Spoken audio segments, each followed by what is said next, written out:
जय Shri Krishna viewers, welcome to astro intelligence videos. दर्शकों, आज की वीडियो में मैं अपने जीवन के सबसे कष्टप्रद पीरियड को आपके साथ साझा करना चाहूँगा। दिल की बातें होंगी और उस कष्टप्रद पीरियड को आपके साथ शेयर करके उसमें से हम ज्योतिष तरीके से क्या कुछ सीख सकते हैं, समझ सकते हैं। आज की वीडियो में वो भी आएगा, मगर वो आज की वीडियो का टॉपिक नहीं है। टॉपिक थोड़ा सा मैं आपको भूमिका बांधकर समझाता हूं कि टॉपिक आज का क्या है। दर्शकों, आप सबके जीवन में कुछ ऐसा समय आता है जब प्रॉब्लम्स कह लीजिए, परेशानियां कह लीजिए, इतनी भयंकर हो जाती हैं कि खत्म नहीं होती, खिंचती चली जाती हैं। एक के बाद एक परेशानी, एक के बाद एक परेशानी। आपसे जो बन पड़ता है आप करते हो, उस परेशानी से रूबरू होने का प्रयास भी करते हो, उसको ओवरकम करने का प्रयास करते हो, परमात्मा के दरबार में हाजिरी भी लगाते हो, पूजा पाठ उपासना जो भी आप कर सकते हो आप करते हो, मगर प्रॉब्लम है कि खत्म होने का नाम नहीं लेती। तो वो समय होता है जब हमारे मन में हताशा के भाव आ जाते हैं, कुछ लोग डिप्रेशन में चले जाते हैं और कुछ लोग थोड़ा सा रिबेलियस विद्रोही हो जाते हैं, परमात्मा को शिकायत करते हैं और स्ट्रांग शिकायत करते हैं कि परमात्मा, आप हमारी बात को सुनते नहीं हो। क्या ये हमारे से कोई इतनी भयंकर गलती हो गई है जिसका कोई निदान नहीं है? और दर्शकों, वो समय कुछ ऐसा होता है जब आप अपने इनर के सबसे ज़्यादा करीब हो जाते हो, क्योंकि बाहरी दुनिया के दरवाजे कहीं ना कहीं आपके लिए बंद हो चुके होते हैं। क्योंकि प्रॉब्लम्स जब बहुत ज़्यादा बढ़ जाएंगी तो बाहरी दुनिया तो आपसे हाथ खींचेगी, लेने वाले आपसे परेशान होंगे, अब लेने वालों की आवाज़ दूसरी दुनिया तक पहुंचेगी। सो आप समझ सकते हो कि बाहरी जो प्रकृति होती है, प्रकृति कहीं ना कहीं आपसे मुंह मोड़ लेती है। तब आपको लगता है कि आप अकेले हो गए। और दर्शकों, वो समय होता है जब परमात्मा आपसे बात करते हैं, परमात्मा आपको रास्ता दिखाते हैं। अगर आपने अच्छे कर्म किए हुए हैं, परमात्मा के रास्ते पर चलते हो, साफ सुथरा जीवन जीते हो, परेशानियां होती हैं, मगर तब उस हताशा के क्षण में परमात्मा की आवाज़ आपको सुनाई देती है। अब यहाँ पर दर्शकों, मैं आपके साथ अपने जीवन का वो परेशानी का क्षण शेयर करना चाहता हूँ। ये दर्शकों, परेशानी मेरे जीवन में स्टार्ट हुई थी सन 2000 से। सामाजिक अगर मैं रुतबे की बात करूँ तो वो समय था जब मेरा सामाजिक रुतबा बढ़ना शुरू हो गया था। डेंटल एसोसिएशन में हाईएस्ट पोजीशन मुझे मिल चुकी थी। लाइफ के अंदर प्रोफेशनली अगर मैं बात करूं, अच्छा भला काम चल रहा था। मनी वाइज भी कोई बहुत ज़्यादा, मतलब अगर हम कहें स्ट्रगल, ऐसे लगता था कि अब स्ट्रगल ख़त्म हो रही है। तभी दर्शकों, कुछ ऐसा घटा मेरे साथ। वो एक घटना से घटा। घर के अंदर एक बड़ी मेजर चोरी की घटना हुई। जो कुछ भी सेविंग्स थी चोर निकाल के ले गए। बड़ी चोरी थी। अभी उससे रूबरू होके उससे उबरने का प्रयास कर रहे थे। 3 महीने के बाद एक और मेजर प्रॉब्लम, फिर 3 महीने के बाद एक और मेजर प्रॉब्लम। करते करते दर्शकों, ये कहानी आ गई कि मेरे पास और कोई चारा नहीं था कि मैं अपनी प्रॉपर्टी को बेचकर वो जो दुनियादारी की तरफ से जो प्रॉब्लम्स क्रिएट हुई, कार का एक्सीडेंट हुआ, इतना मेजर एक्सीडेंट, ये सब एक चोरी के बाद शुरुआत हुई। और साइकिल भी क्या हुआ, हर 3 महीने के बाद देनदारियां आ गई। जहां कमेटियां डाली हुई थी वो कमेटियां लेके लोग भाग गए। सो आप समझ सकते हो कि वो एक विशियस साइकिल ऐसा क्रिएट हो गया जिसमें मैं अपने आप को बहुत फंसा हुआ पाता था। निकलने का कोई रास्ता नहीं समझ आता था। अपनी तरफ से जो मैं कर सकता था वो मैं कर रहा था।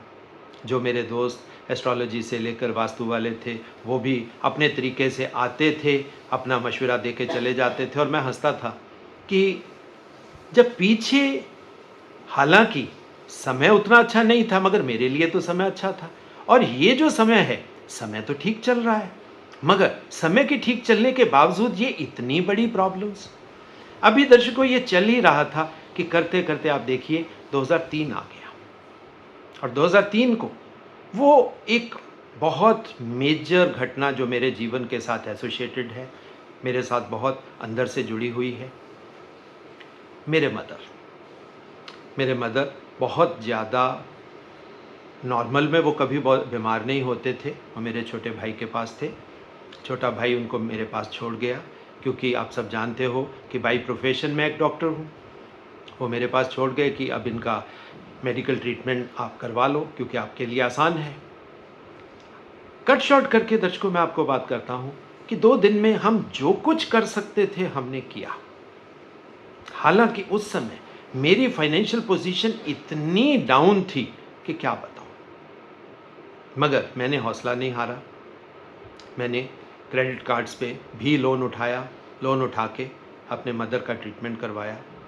और एक घटना जो छोटी सी है मैं आपके साथ शेयर भी करता हूँ। जिस दिन वो एडमिट हमने करवाया, उनको सब बड़े डॉक्टर्स आ रहे थे एक के बाद एक, क्योंकि प्रोफेशनली आपको मैंने बताया कि मेरा सोशल स्टेटस बहुत अच्छा था। सो सब बड़े डॉक्टर्स, जिनको हम कह सकते हैं बड़े एक्सपर्ट्स, बार बारी मतलब आके मम्मी को देख रहे थे। उसके बाद जब वो चले गए तो रात हो गई थी। रात मैं अपनी मदर के पास ही रुक गया। अब जो हॉस्पिटल है, जो स्टाफ नर्सेज हैं, ऑब्वियस बात है उनको मालूम है कि भाई ये डॉक्टर की मदर हैं, और सभी बड़े डॉक्टर्स इनके मतलब दोस्त हैं। सो एक तरीके से आप कह सकते हो कि मेरी मदर उनके लिए वीआईपी पेशेंट थी। रात को क्या हुआ, मेरी मदर ने कहा कि मेरा शरीर दुख रहा है, मेरी टांगें दुख रही हैं, तो मैंने उनकी टांगें थोड़ा दबाना शुरू कर दिया। इतनी देर में 2 नर्सें आई, मेरे को कहती कि सर टाइम बहुत ज़्यादा हो चुका है, आप भी थक गए होगे, आप थोड़ा टाइम सो लो, हम माता जी का ध्यान रख लेते हैं। तो पता नहीं कहाँ से ये प्रेरणा हुई, मैंने उनको ये बोला कि पता नहीं इस माता ने जब मैं छोटा था मेरे लिए कितनी रातें ये जागी होगी। अगर एक रात मैं इनके लिए जाग लूँगा तो कौन सा कोई बहुत बड़ा फ़र्क पड़ जाएगा। अब दर्शकों ये बात हो गई। उसके बाद एक दिन, अगला दिन, जो एक्सटेंसिव ट्रीटमेंट हो सकती थी हमने करी, मगर तीसरे दिन ब्लड, इंटरनल ब्लीडिंग होनी शुरू हो गई। फिर उससे ऑर्गन्स का फेलियर, और माता जी का देहांत हो गया।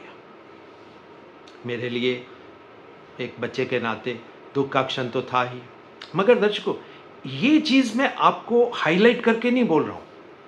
अब आप सब जानते हो कि मैं माघा नक्षत्र का हूँ, पितरों का मेरे साथ संबंध है। सो वो जो रिस्पॉन्सिबिलिटी, जिम्मेवारी एक तरीके से मुझे, अगर हम कहें कि बाई बर्थ मिली हुई थी, वो मैं निभा भी रहा था।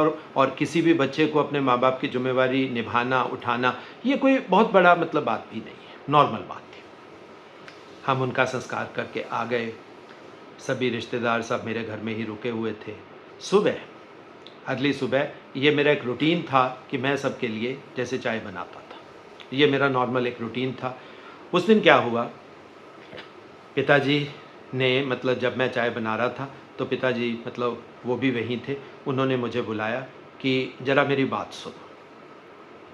इतनी देर में मेरी वाइफ कहती एक बहुत बड़ी बात हुई, आप मेरी पहले बात सुनो। वो थोड़ा सा आपस में मतलब वो बात कर रहे थे कि पहले मेरी बात सुनो, पहले मेरी बात सुनो। तो मैंने पहले पिताजी को कहा कि आप बताइए क्या कहना चाहते हैं। तो उन्होंने कहा कि रात को बेटा तुम्हारे माताजी मेरे पास आए थे।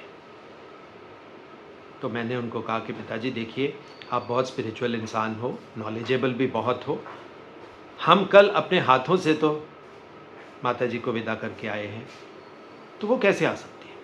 नहीं कहते, मेरी बात सुन, वो रात सपने में आए थे और उन्होंने मुझे ये बोला कि अजय को बोल देना कि मुझे मालूम है कि उसकी फाइनेंशियल कंडीशन ठीक नहीं है, अच्छी नहीं है, मगर उसको बस मेरा एक मैसेज दे देना कि आज के बाद उससे कभी जीवन में फाइनेंशियल प्रॉब्लम नहीं होगी।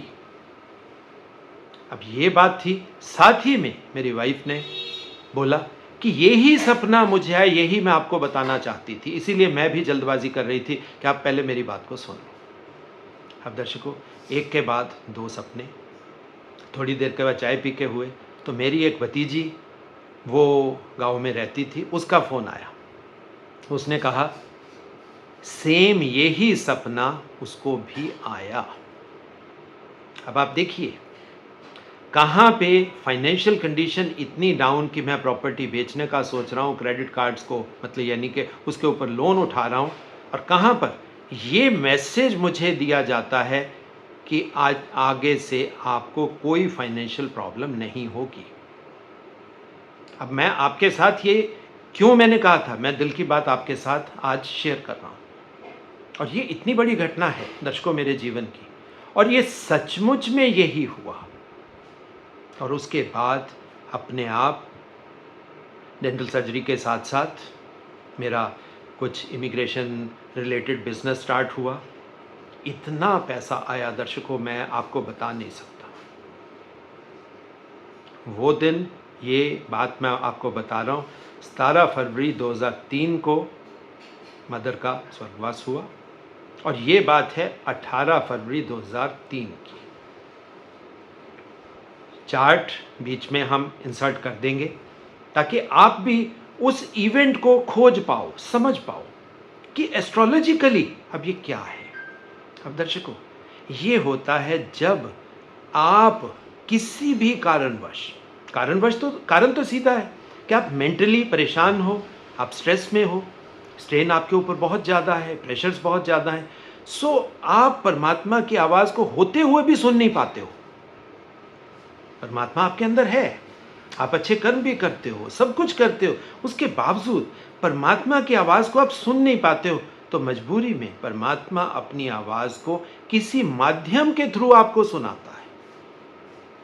सो दर्शकों, ये थी आज के वीडियो का टॉपिक कि परमात्मा भी आपसे बात करता है जब उसको महसूस होता है कि ये इंसान जीवन में बहुत परेशान है, अब इसको हेल्प की ज़रूरत है, गाइडेंस की ज़रूरत है, इसको हेल्प चाहिए, इसको मोटिवेशन चाहिए। अब आप देखिए, ये सारे चाहे शब्द हैं, बट परमात्मा कोई भी माध्यम यूज़ करके वो चीज़ आप तक पहुंचा देता है। अब दर्शकों, ये थी खास बात जो मैं आपसे करना, कि परमात्मा भी आपसे बात करता है। अब ये आपके ऊपर है कि आप उस कष्ट के क्षण में, उस परेशानी में आप इतने तटस्थ हो, इतने शांत हो, इतने स्टेबल हो और इतने ग्राउंडेड हो कि आप उस परमात्मा की आवाज़ को अपने अंदर से ही सुन लो। मगर दर्शकों, नॉर्मली तो ये होता नहीं है, हम इतना घबरा जाते हैं, परेशान हो जाते हैं कि अपने अंदर की आवाज़ नहीं सुन पाते। तो परमात्मा किसी भी माध्यम से वो आवाज़ आपको सुनाता है। अब दर्शकों, चार्ट भी मैंने आपके सामने रख दिया, दिखा दिया आपको। अब आप देखिए वहाँ पर क्या है पड़ा। उस समय मंगल की मेरी दशा चल रही है। मंगल में आप देखिए क्या है, मंगल के साथ जुपिटर और राहु का कॉम्बिनेशन बना हुआ है। तो आप दशा पीरियड से आप सीधा सीधा कोरिलेट कर सकते हो कि मंगल के साथ जुपिटर और राहु। अब आप देखिए, मेरा जुपिटर मेरे तीसरे भाव में सेजिटेरियस साइन में पड़ा है। शनि महाराज जुपिटर के साथ हैं। ज्योतिष के लिए ये बहुत बढ़िया कॉम्बिनेशन है कि थर्ड हाउस में जुपिटर सैटर्न इकट्ठे हो जाएं, धर्म कर्म युति बन जाए, वो एक अलग मैटर है। अब आप समझिए कि जुपिटर और राहु मेरा पड़ा है मेरे 11वें भाव में चंद्रमा के साथ। साइन है वहां पर, सिंह राशि है लियो। अब सिंह राशि होने से, राहु का वहां होने से, तो आप वो सीधा सीधा समझ सकते हो, क्योंकि माघा नक्षत्र है, माघा नक्षत्र की वजह से आप समझ सकते हो कि पितरों के साथ, आत्माओं के साथ कनेक्शन बनाना नॉर्मल बात है, क्योंकि माघा नक्षत्र वालों का ये रूट तो कंपैरेटिवली बाकी राशियों के हिसाब से अगर मैं बात करूं थोड़ा सा बेटर तरीके से खुला होता है, ये विंडो उनको अवेलेबल होती है। सो माघा नक्षत्र होने की वजह से वो जो राहु क्या हुआ, एलियन, कुछ डिफरेंट, कुछ दूसरा, यानी कि परमात्मा ने अगर बात करी तो किसी दूसरे माध्यम के थ्रू मेरे से बात करी। मैं खुद नहीं सुन पाया क्योंकि उस समय परेशानी इतनी लंबी हो चुकी थी। वो चाहे साधना करता था मगर साधना में उस समय मन नहीं लगता था, डेली हवन करता था मगर मन नहीं लगता था। मनस्थिति आप सीधा सीधा समझ भी सकते हो कि कहानी क्या थी। वो जो राहु का माध्यम यूज हुआ मुझे समझाने के लिए, अब आप देखिए उसके बाद काम भी कौन सा हुआ, राहु का ही।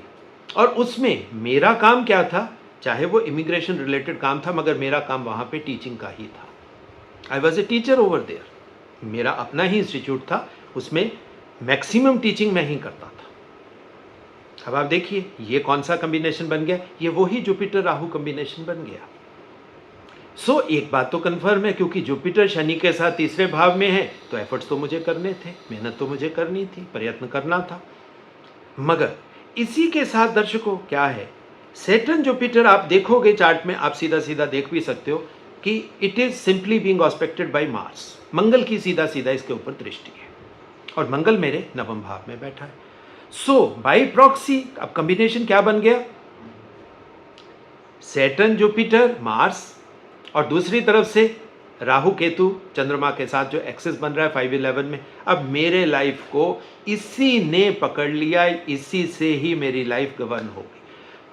आप समझ सकते हो कि ये क्या था, परमात्मा की आवाज़ थी कि मुझे इस रास्ते को पकड़ लेना है। अगर मैं इस रास्ते को पकड़ लूँगा धीरे धीरे डेंटिस्ट्री छूटती जाएगी। अगर मैं इस परमात्मा का रास्ता कह सकते हो, स्पिरिचुअलिटी का रास्ता समझ सकते हो, जुपिटेरियन टीचिंग का रास्ता समझ सकते हो कि मुझे यही रास्ता पकड़ना है और राहु का मीडियम मुझे यूज करना है, क्योंकि वो आवाज राहु के थ्रू ही आई थी। राहु का मीडियम मुझे यूज करना है और राहु क्योंकि है भी मेरे इच्छा पूर्ति के भाव में।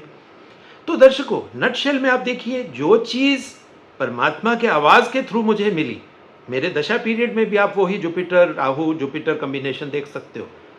तो अगले चार्ट्स में आपके पास मेरे पर्टिकुलर्स हैं, दूसरे चार्ट्स में आप देखोगे तो मेरे कॉम्बिनेशन में जुपिटर राहु बन गया। अगर मेरा D60 भी आप देखोगे तो उसमें भी क्या है, लग्न में मंगल और मेन जुपिटर राहु कॉम्बिनेशन वो उसी तरीके से बनी हुई है। मुझे दूर बैठकर, फिजिकल टीचिंग नहीं, मुझे दूर बैठकर दूसरे लोगों को टीचिंग देना है। ऑनलाइन टीचिंग हो सकती है। अब जो मैं वीडियोस के माध्यम से करता हूँ ये ऑनलाइन टीचिंग है, अपने स्टूडेंट्स के साथ भी ऑनलाइन टीचिंग होती है। तो दर्शकों ज्योतिष भी हमें उस इवेंट तक ले जा सकता है कि परमात्मा की आवाज़ आपको जीवन में कब मिलती है। परमात्मा भी आपसे रूबरू होके बात करता है, आपको बताता है, आपको समझाता है। वैसे समझे परमात्मा अपने अंदर है, मगर जब तक हम शांत नहीं होते वो परमात्मा की आवाज़ हम तक नहीं पहुंचती। मगर अब दर्शकों यहीं पर इसी को मैं थोड़ा सा और एक्सटेंड कर देता हूं आपके लिए बात को। कुछ जीवन में घटनाएं ऐसी भी हुई हैं जब मुझे सारी चीज़ें पहले दिख जाती हैं, वो आप समझ भी सकते हो। माघा नक्षत्र वालों को इंट्यूशंस बहुत स्ट्रांग होती हैं। अपनी मदर का डेथ कैसे है वो मैं पहले देख चुका था। अब ये वाले जो सब्जेक्ट्स हैं आप सीधा सीधा देख, ये परमात्मा की वो आवाज़ होती है जो आपको अपने, चाहे आप साधना कर रहे हो तब वो ऑब्जर्वेशन आपको आ जाएगी, इंट्यूशन के माध्यम से, आप सो रहे हो सपने के माध्यम से आ जाएगी। तो इंट्यूशन किसी ना किसी तरीके से वो आभास आपके पास आ जाते हैं। अब ये जितने इंट्यूशन की चीज़ें हैं जिससे आपके ना तो कर्मों को कुछ लेना देना, बट आपको बता दिया जाता है कि भाई ये चीज़ होगी, ताकि आप जीवन की फिलॉसफी को सही तरीके से समझ पाओ। और कुछ इसमें लेना देना नहीं है। अगर मुझे पहले पता लग गया कि मेरी मदर को इसी तरह से जाना है, अब कर तो मैं कुछ सकता है, क्योंकि हर चीज़ दर्शकों निश्चित है, पहले वो चीज़ हो चुकी है। मेरा घर कैसा बनना है, मेरे घर का आर्किटेक्चर कैसा होगा, वो चीज़ें हम इंट्यूशन में पहले देख चुके थे। तो परमात्मा आपसे बात करता है। अब वो आवाज़ आपके कानों तक पहुंचती है। अब ये विंडो, ये मीडियम आपको खोलना है। आपका चार्ट ये इंडिकेशंस देता है, सबके चार्ट्स देते हैं, जरूरी नहीं। मतलब अपने चार्ट के माध्यम से, अपने इवेंट्स के माध्यम से दर्शकों मैं आपको समझाना चाहता हूँ कि आपके जीवन में भी इस तरह की चीज़ें आएंगी। आप उसको एनालाइज करिए, वहाँ से आपको समझ में आएगा कि जीवन एक्चुअल में क्या है, और यही स्पिरिचुअलिटी है। अगर हम जीवन को समझ गए तो हमने जीवन की रियलिटी को समझना शुरू कर दिया, और जीवन की रियलिटी ही एक्चुअल में स्पिरिचुअलिटी है। सो दर्शकों, अपने आप को इतना सक्षम बनाइए कि आप परमात्मा की आवाज़ को सुनने के लायक हो जाओ। जब भी परमात्मा आपको रोके, आप रुको। जब परमात्मा आपको कहे चलो तो चलो। इसको शास्त्रों में बोला जाता है कि मैं तो बांस की एक पोंगरी हूँ। परमात्मा जैसे उस बांस को, उस बांसुरी को बजाएगा, जहाँ से, जिस होल के माध्यम से वो हवा को बाहर निकल कर वो म्यूज़िक बनेगा, वो परमात्मा का खेल है। या आप इतना समर्पण भाव में आ जाओ कि परमात्मा जो भी करवा रहा है उस हवा के फ्लो के साथ ही मैं होऊंगा, पानी के उसी मतलब धारा के साथ मैं चलूँगा, उल्टा चलने की कोशिश। एक्चुअली दर्शकों, हमारी जो डिफ़िकल्टीज़ हैं, हमारी प्रॉब्लम्स हैं, कर्मों का फल तो है ही, मगर उसके साथ एक बात है कि हम परमात्मा की आवाज़ को बंद कर देते हैं, ब्लॉक कर देते हैं। कहीं ना कहीं ये अहंकार ही होता है कि भाई हम बहुत अच्छे काम कर रहे हैं, हम साधना करते हैं, हम परमात्मा का नाम लेते हैं, हम अच्छी बुक्स पढ़ते हैं, हम शास्त्रों का ज्ञान ले रहे हैं, या हम अच्छे कर्म कर रहे हैं। अब देखिए, अहंकार पकड़ जाता है तो परमात्मा की आवाज़ आपको सुनाई नहीं देगी।